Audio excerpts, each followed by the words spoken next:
সুপ্রিয় দর্শক, আসসালামু আলাইকুম। আজকের আলোচনার বড় খবর, হোয়াইট হাউসে ডোনাল্ড ট্রাম্প ও ইউক্রেনের প্রেসিডেন্ট ভলোদিমির জেলেনস্কির গুরুত্বপূর্ণ বৈঠক। ইউরোপের শীর্ষ নেতারাও সেখানে উপস্থিত। এই বৈঠক শুধু ইউক্রেন নয়, পুরো ইউরোপের ভবিষ্যতের জন্য কতটা গুরুত্বপূর্ণ চলুন জেনে নেই। আজকের বৈঠকে অংশ নিচ্ছেন ন্যাটোর মহাসচিব, ইউরোপীয় ইউনিয়নের প্রধান, যুক্তরাজ্যের প্রধানমন্ত্রী, ফ্রান্স ও জার্মানির নেতা এবং আরও অনেকে। সবাই আটলান্টিক পাড়ি দিয়ে পৌঁছেছেন ডোনাল্ড ট্রাম্পের অফিসে। স্পষ্টতেই এটা শুধু বৈঠক নয়, ইউক্রেনের ভবিষ্যতের রূপরেখা ঠিক করার মঞ্চ। ফেব্রুয়ারির বিব্রতকর বৈঠকের পর আজকের মিটিং ছিল একদম উল্টো, বন্ধুত্বপূর্ণ, রসিকতায় ভরা। এমনকি বৈঠকের শুরুতেই জেলেনস্কি মেলানিয়া ট্রাম্পের জন্য তার স্ত্রীর লেখা চিঠি পৌঁছে দেন, যেখানে ইউক্রেনের আটক শিশুদের মুক্তির প্রসঙ্গ উঠে আসে। আজকের আলোচনার কেন্দ্রবিন্দু ইউক্রেনের নিরাপত্তা।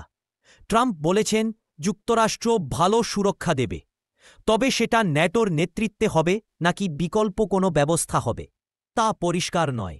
ইউক্রেন ন্যাটোতে যোগ দিতে চায়, কিন্তু রাশিয়া সেটিকে জাতীয় নিরাপত্তার হুমকি মনে করে। তাই পুতিন প্রস্তাব দিয়েছেন ন্যাটোর মতো নিরাপত্তা চুক্তি, কিন্তু ন্যাটো নয়। ইউরোপীয় নেতারা বৈঠকে যুদ্ধবিরতির পক্ষে জোর দিচ্ছেন।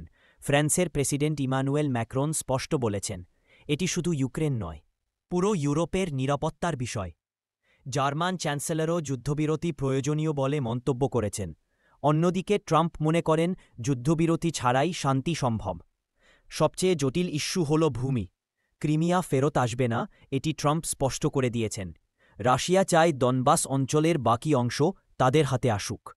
জেলেনস্কির জন্য এটি বড় সংকট, কারণ হাজারো মানুষের আত্মোৎসর্গের পরে এই ভূমি ছেড়ে দেয়া তার পক্ষে কঠিন। এ বৈঠকের পর ইউরোপীয় নেতারা ও ট্রাম্প আবার বসবেন। এমনকি ভবিষ্যতে পুতিন, জেলেনস্কি ও ট্রাম্পকে নিয়ে ত্রিপক্ষীয় বৈঠকের কথাও আলোচনায় এসেছে। প্রশ্ন হল, এই বৈঠক কি যুদ্ধ শেষ করার ঐতিহাসিক মোড় ঘুরিয়ে দেবে? দর্শক, সব চোখ এখন ওভাল অফিসের দিকে। ইউক্রেন যুদ্ধের ভবিষ্যৎ কোন পথে যাবে তা নির্ভর করছে এই কূটনৈতিক দাবাখেলায়। আপডেট পেতে সঙ্গে থাকুন, সাবস্ক্রাইব করুন। না করলে দেখতে থাকুন, দেখতে দেখতে ভালো লাগা ভালোবাসা হয়ে যাবে ইনশাল্লাহ।